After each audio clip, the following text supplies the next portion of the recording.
Waterfall River, where do you go? You're just a river. Now you don't know, no, no, no, no. Yesterday, Caitlin and I went out hiking a little bit in the mountains, and we've just kind of found this random river and walked, as far as we could upstream.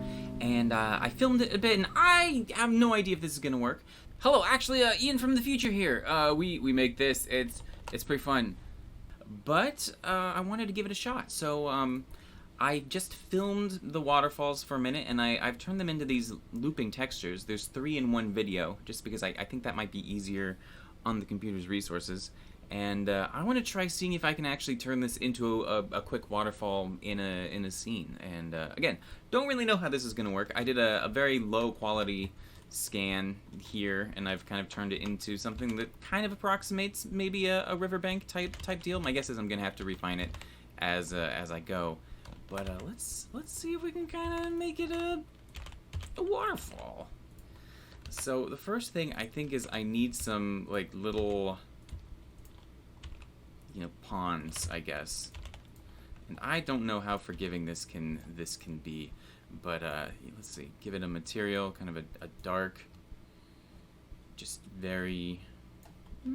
I'll probably want to add some sort of displacement map to it, but we will find out. Okay, so there's that. And then my plan is kind of just to lay the waterfall textures on top of this and hope that just the combination of those two reads as, some sort of water situation.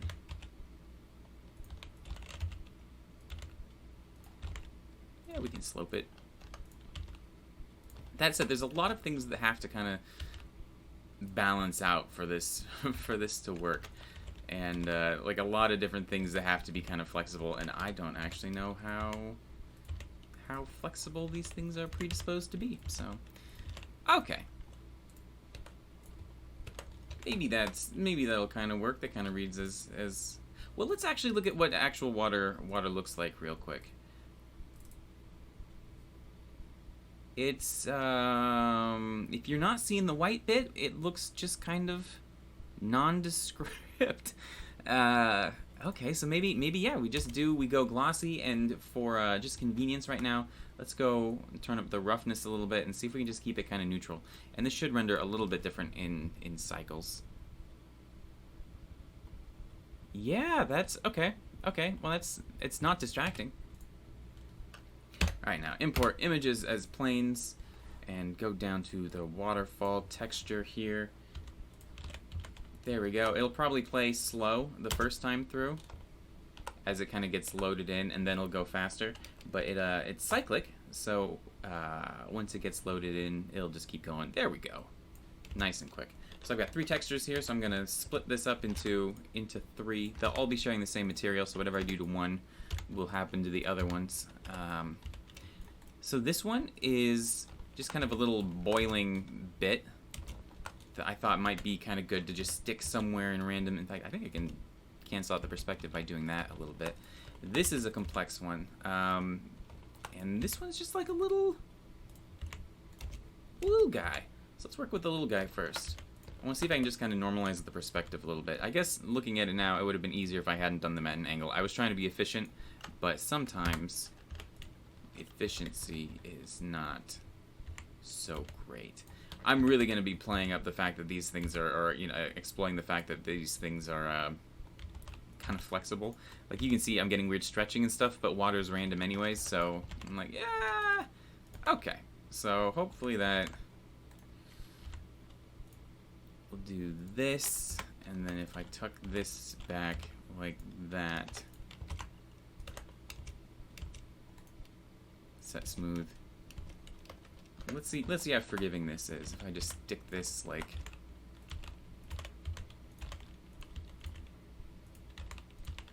right in there. Ooh.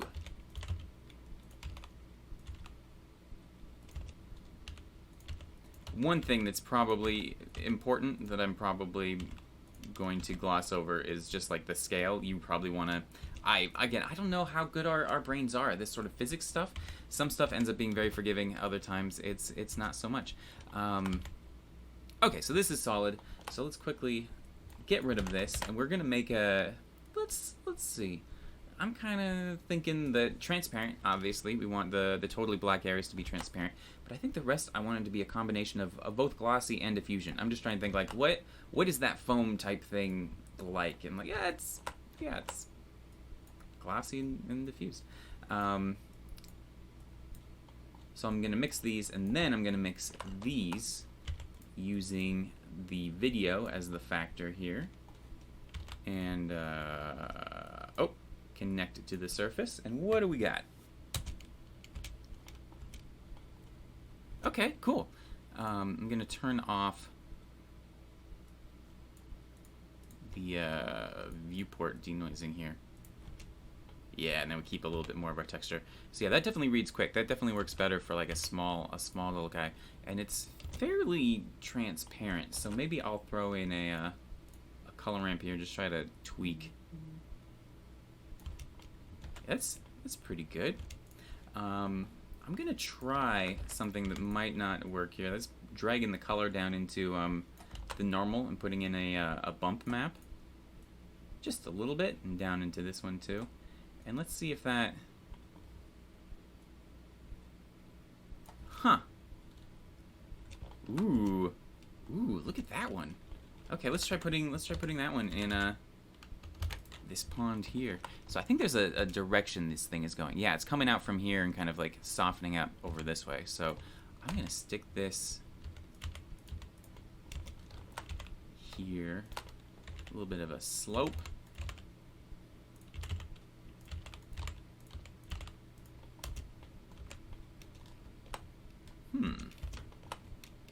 So ideally, once we have these kind of figured out, this one's maybe bright. I think maybe these are all a little bright. Mix this more with this one. Cool.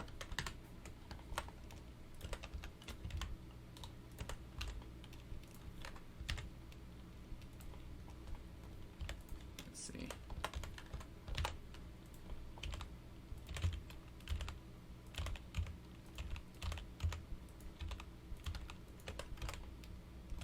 Yeah. Get down there.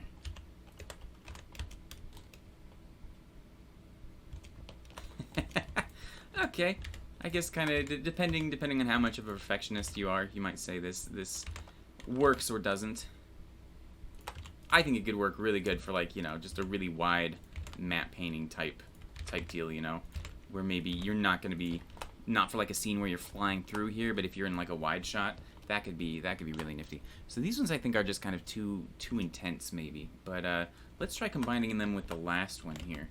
And this is the one where I really want to. That normal map is kind of funky. Let's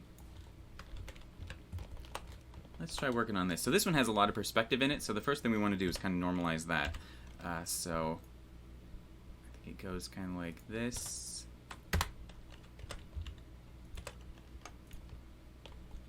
I will.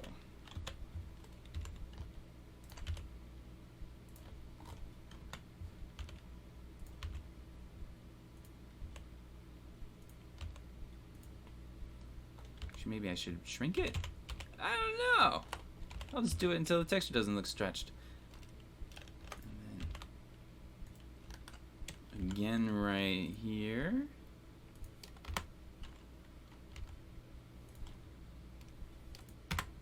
Okay, so if I pull this one back and scale it up, hopefully that kind of cancels out the perspective a little bit. Honestly, this bit right here probably isn't great. If we subdivide it, it cleans it up a little bit. Bevel that. Bevel that. I'm going to continue this loop here down through here just to the end. Maybe add some more geometry just here. Cool. If I grab this, pull it out.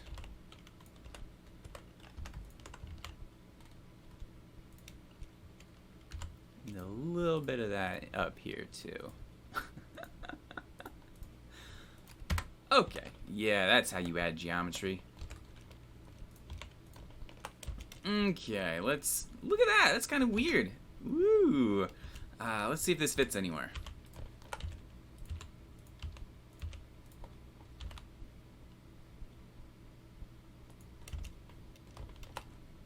Huh. So if you look at it from any one perspective, it works. If you start to rotate around, you start to see, you know, that it's not particularly good. And we could just, you know, use proportional editing to kind of try to make it match.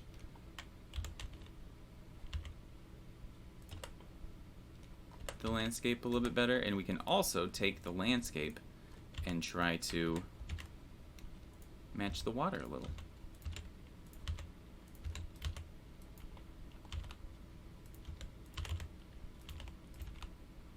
Where am I even trying to put this?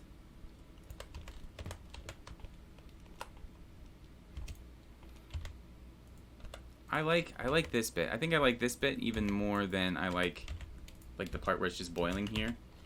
Even more than I like these random little bits, just because it's, I don't know, maybe I could use those somewhere, but it just has such a good direction to it. You look at it and you immediately know what it's doing. So if I put something like let's see, right here, and where's my little guy? Yeah.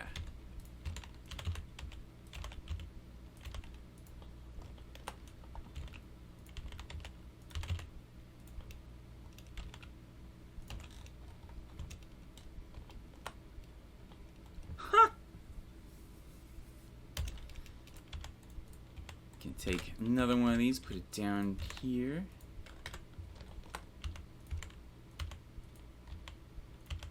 How big can I get before it starts to look too big?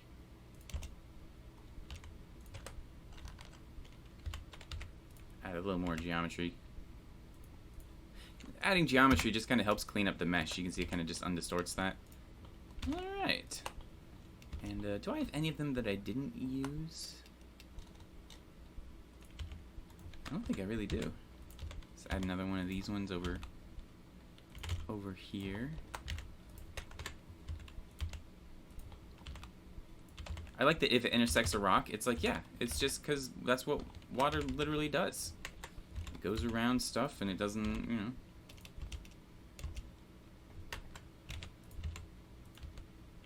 Ooh, let's add another one of these big ones. I'm gonna get rid of this top bit for this one.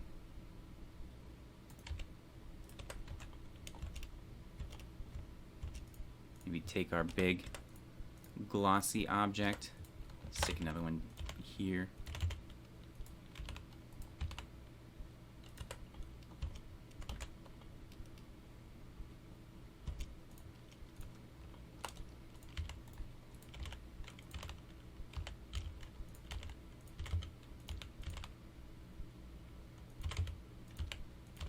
Okay, so this one's good, but I'm actually gonna make a new material out of this, and this is just gonna be dimmer waterfall.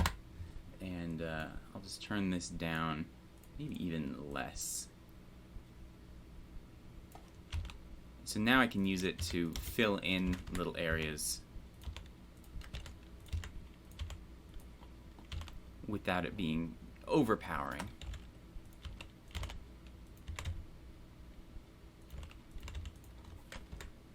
Anywhere else could be filled in? Yeah.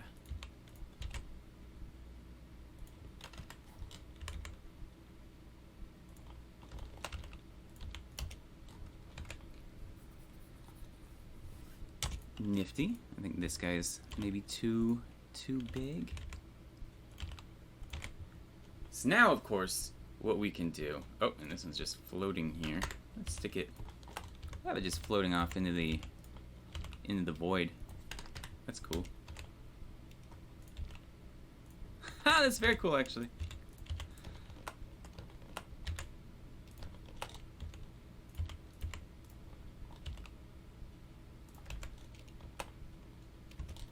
This bit looks a little funky.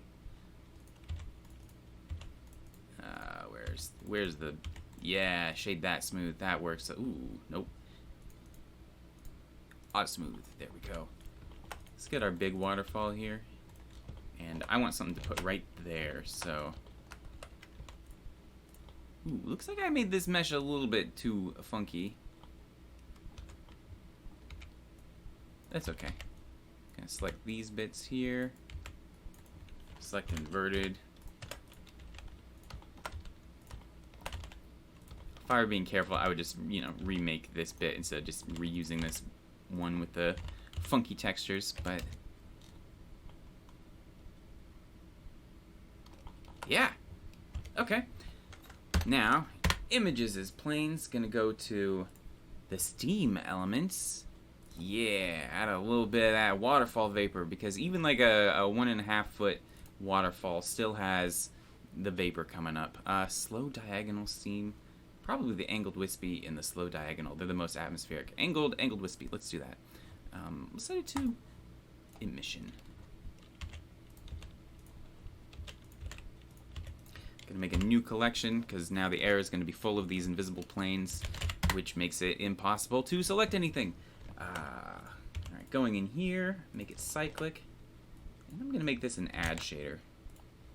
And that means it'll just add the steam values with the values of whatever's behind it. And so it just kind of works as, you know, as I've said a million times, some sort of screening blend mode or, you know, an additive blend mode in a different application.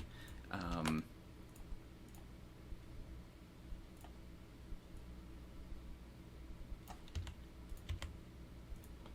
so let's find the base of some of the big waterfalls here.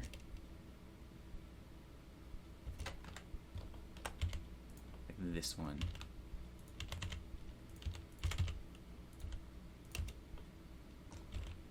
Yeah, it still kind of reads as steam more than mist, doesn't it?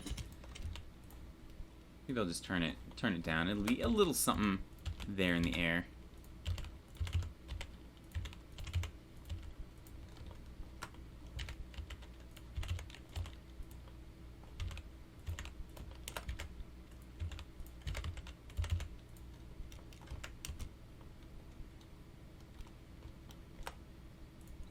It's fine. Maybe I should have replaced it or used the different texture, but...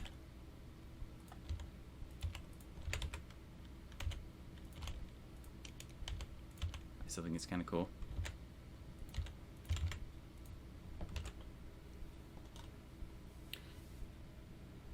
Yeah, so there we go. Maybe this could be fun sometime if again, it's not. Waterfalls are hard. Waterfalls are one of those things where I've been trying to figure out how to do them for a long time. I think this is probably the closest I've ever come, but I still think, you know, it isn't particularly great, you know, and I think I'm using too many emission materials and things like that. Let's see what it looks like in cycles. Hey, that's actually pretty good in cycles. Can't play it back, and maybe this bump map, I kind of like it, and also maybe I don't. Maybe we turn it down a little bit.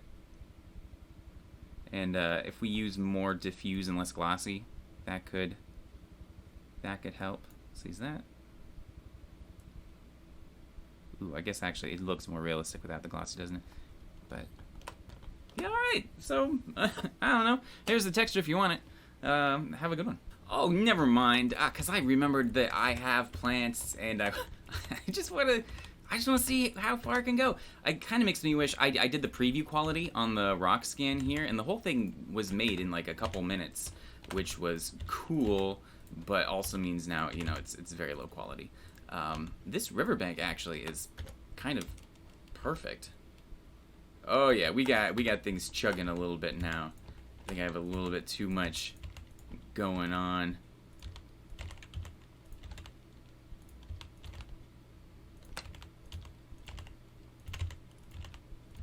Honestly, I could probably delete a lot of these plant elements and make things a little smoother. Okay, so where's a good... Ooh, that's a very good one. Let's see if we can just stick this up towards the top here.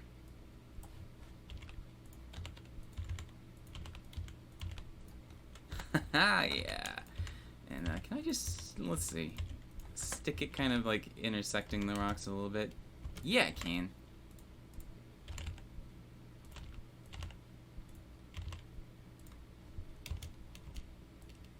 Oh, that looks dumb.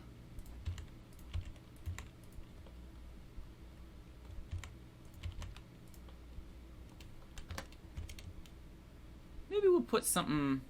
Oh, it's only playing slow because the videos haven't loaded yet, perhaps. Oh, there we go. I was thinking it should do a little better than what it was doing. Okay, now we got stuff responsive again.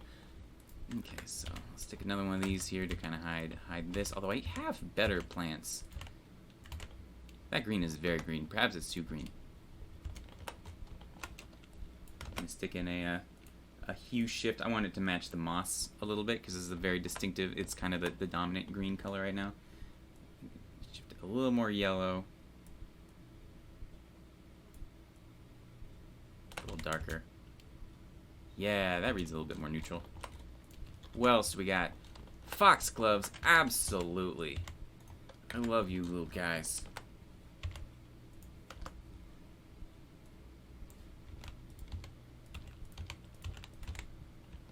Yeah.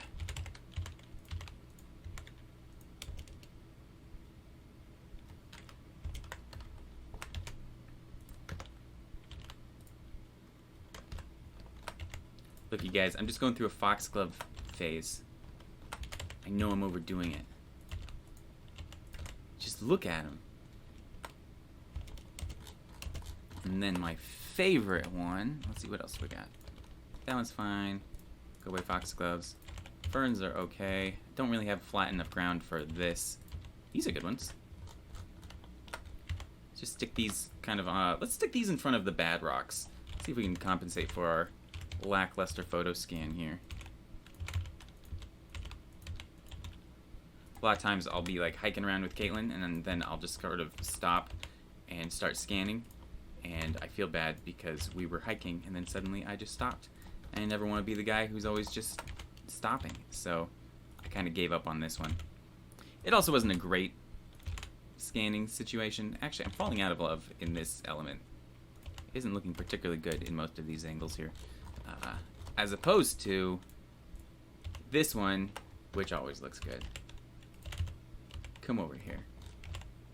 I hate when you're on diagonal and you can't tell which direction makes anything get closer to you.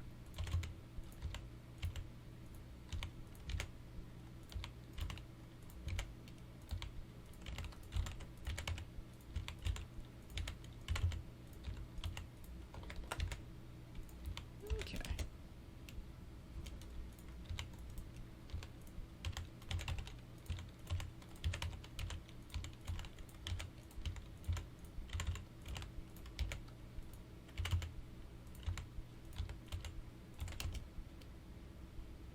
This is definitely a situation where having the plants animated somewhat would see you have to click so much to find the element you want once you start getting all these video layers going. That's why I let's see, do I have them all on a... Yes, I do. I can turn them off and that'll make them easier to select a little bit.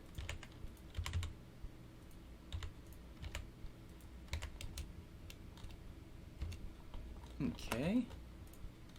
Maybe we make a little ground here. Just expand this out. Eh.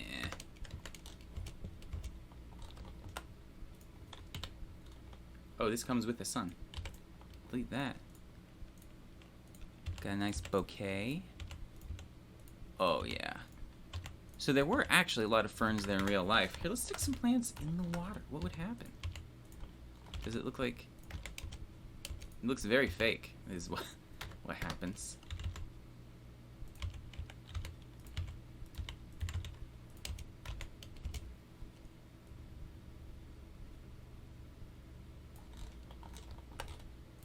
And I'm kind of intentionally not rendering it with cycles because my assumption is that when I do, it'll look better. And if it doesn't, I don't want to know. And if it does, it'll be a lovely little surprise.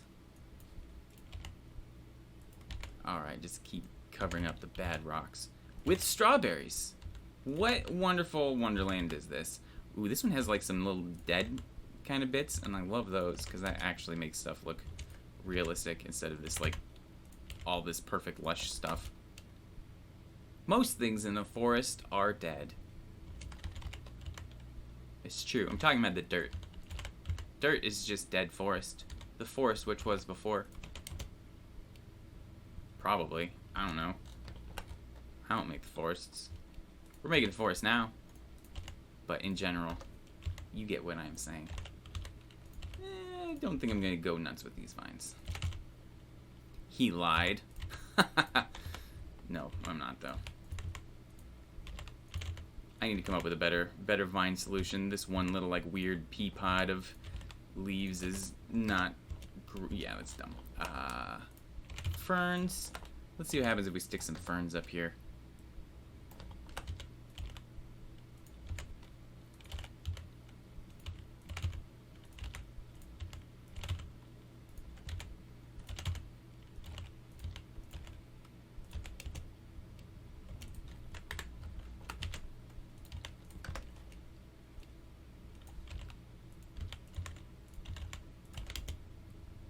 Cool.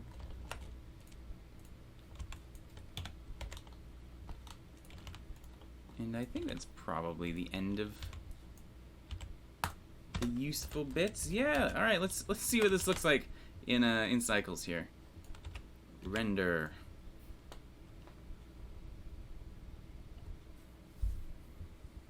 That's very nice. Okay, I'm going to take this one here and turn the. I'm gonna tweak the colors.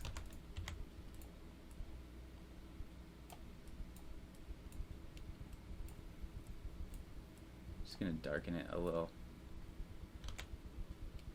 Yeah, that's too dark, but who? Okay, we'll take it.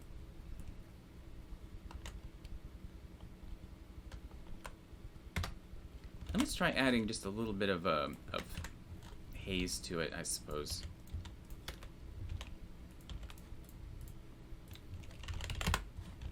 Just gonna go with the emission, so we don't have to render a bunch of stuff. It glows. 001. It's dim. Too dim. Yeah, I kind of like it. All right. Let's see what this looks like. So at the last second, I decided to change the HDRI and add some bugs. But yeah, I'm really happy with this. I think this could be useful for bigger scenes maybe.